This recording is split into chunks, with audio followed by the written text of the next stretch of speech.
about price is basically your job is to figure out how your customer is going to react to your price.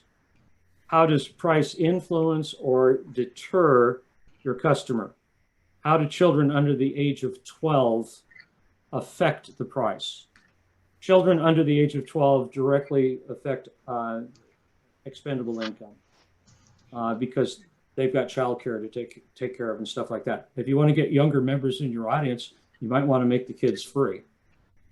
The other thing is that in deterring your price, I will share with you a singing Valentine story. A chapter was charging $40, $50, and $60 for Valentine's. $40 was an anytime delivery. $50 was within a 2-hour window, and $60 was an quote on-time delivery. When we analyzed it, and I was involved in this. When we analyzed it, we realized that our average ticket was about $43. That was our average gross. We wanted to increase that average gross closer to 50. So we changed our pricing structure. We moved the $40 one up to $45.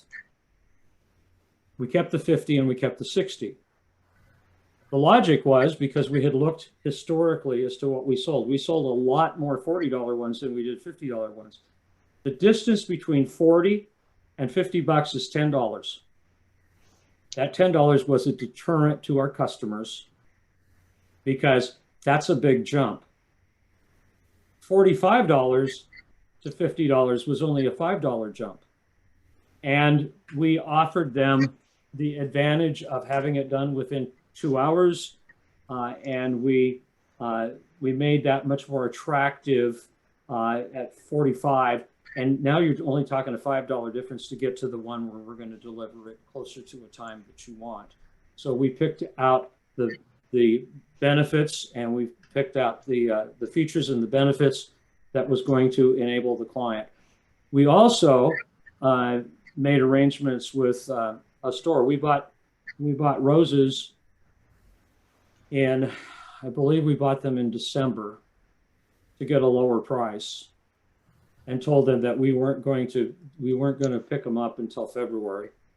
And we charged $2 extra for every rose. We were paying $1.50. We made 50 cents a rose on the extra one. But now all of a sudden you can customize it. The customer can go, I'd like to send 6 roses. Well, they bought one because the package came with one. So they bought 5 additional for a dozen, or they bought 11 additional for a dozen. And we made 50 cents per. When we analyzed it all out and we added and subtracted, multiplied and divided, we moved our average ticket cost up to $48. So we moved from 43 to 48. And the only thing that we did was we gave them the advantage of customizing the roses, and B, we gave them a better time frame and gave them the encouragement to move up to the $50 one because it's only $5 more. Hey, and you can get roses for $2 a piece. And roses at that particular time were selling about $3, so they saved a little bit on their end on the roses. So your price is there, and you need to take into consideration how price is going to influence or deter your audience. If you're looking at $20 and $30 to come and per seat, you need to look historically if that's still working, because now all of a sudden you're talking an average ticket price of $25, and the most expensive seat in the place is the empty one. That's the one that costs you the most. We study place to understand if it creates repeat business. Not only your location, but your performances. How are you winning the hearts of your customer? What place do you have in your customer's heart? How does place affect the audience, both physically and emotionally?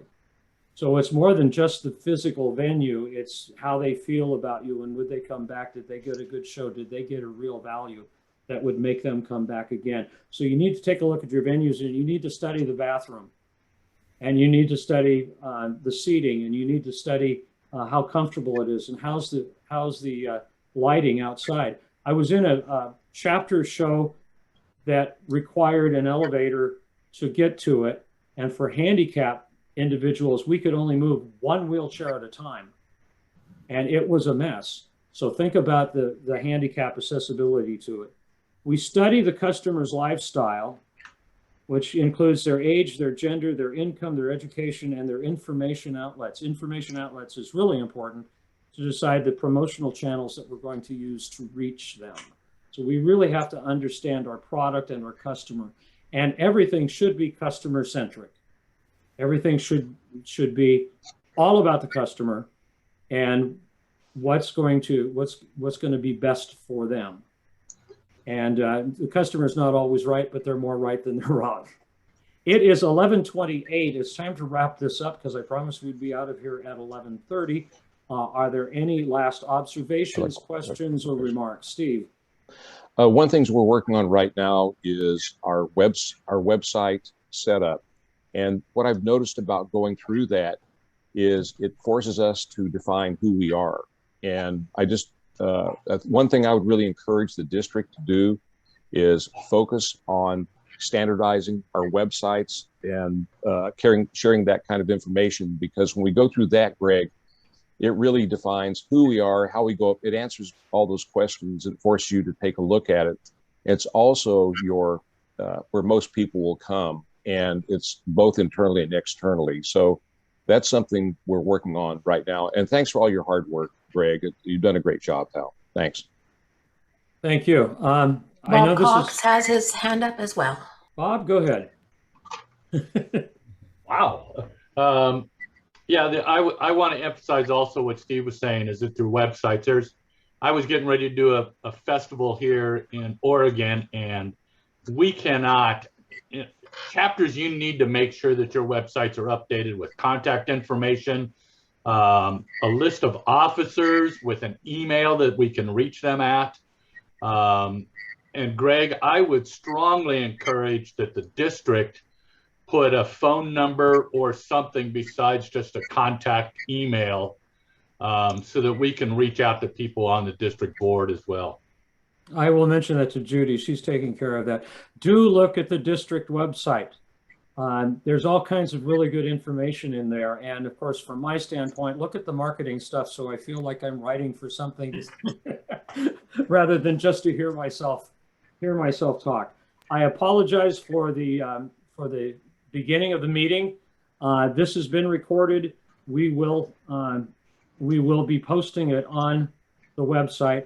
If you want to see the previous meeting, the April 23rd meeting, that is up and operating, and you go to the marketing page on ebgdistrict.com and click on the link, and it will take you there. You'll see the chat, you'll hear the conversation, and I thoroughly appreciate everyone for all of your hard work. It's 11:30. You're free to move about the cabin.